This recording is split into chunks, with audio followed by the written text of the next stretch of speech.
Une fois sauvé, le pécheur a des luttes. Et dans ces luttes, le sang est une nécessité. Par le fait que c'est en réalité avec Satan que le pécheur sauvé se trouve aux prises, Satan n'est plus son maître. Satan n'est plus son Seigneur. Il n'est plus celui auquel on est asservi.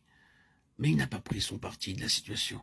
Et il va désormais concentrer ses efforts dans un autre sens. Tâcher de ramener en captivité celui qui lui a échappé.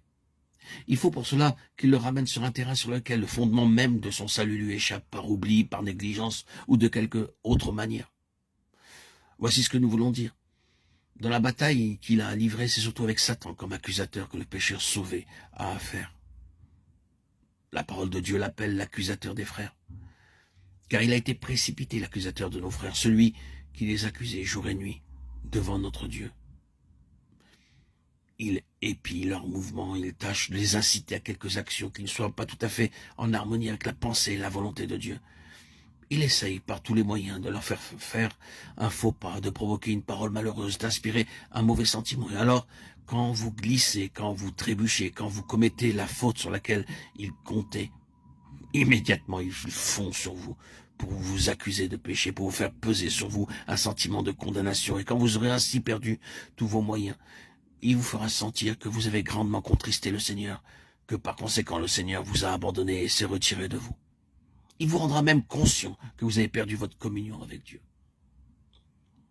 Ainsi, c'est comme accusateur qu'il s'efforce de nous faire pécher, pour pouvoir ensuite se jeter sur nous avec son verdict de condamnation et refermer ainsi sur notre vie son étreinte maudite. C'est pourquoi le pécheur sauvé a besoin du précieux sang du Seigneur Jésus. C'est pour lui une arme qui lui permet d'affronter sans crainte l'accusateur. Dieu vous garde, bien-aimés, de jamais ajouter foi à cette idée mensongère que si vous glissez, si vous faites un faux pas, si vous trébuchez dans le chemin, si vous affligez le Seigneur, cela va nécessairement vous séparer de Dieu et qu'en fait, il va vous abandonner à vous-même.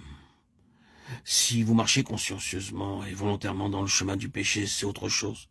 Je ne m'inquiète pas ici de savoir ce qu'il adviendrait de vous si vous passez outre à la volonté de Dieu clairement révélée. Il en résulterait certainement pour vous des ténèbres et une expérience douloureuse de la puissance de Satan. Vous perdriez la joie de votre salut. Ce n'est pas le moment de discuter pour savoir si vous perdriez ou non votre salut.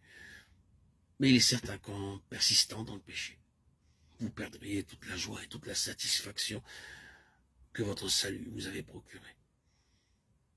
Mais ce n'est pas de la persistance dans le péché que je m'occupe ici. C'est de la faute occasionnelle. C'est de l'accident dont immédiatement l'ennemi s'empare quand il a réussi à le provoquer, pour l'exploiter à son profit en nous accusant et en nous faisant retomber sous la condamnation.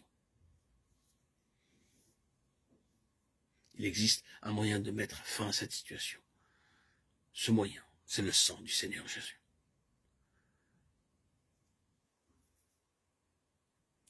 Si dans la foi au précieux sang, nous nous tournons vers le Seigneur, dans un mouvement de sincère repentance, confessant notre faute, sans chercher à la diminuer, si notre cœur est vraiment douloureusement étreint par la tristesse que nous avons d'être tombés, alors le sang du Seigneur Jésus opère et manifeste toute sa puissance en nous purifiant de tout péché.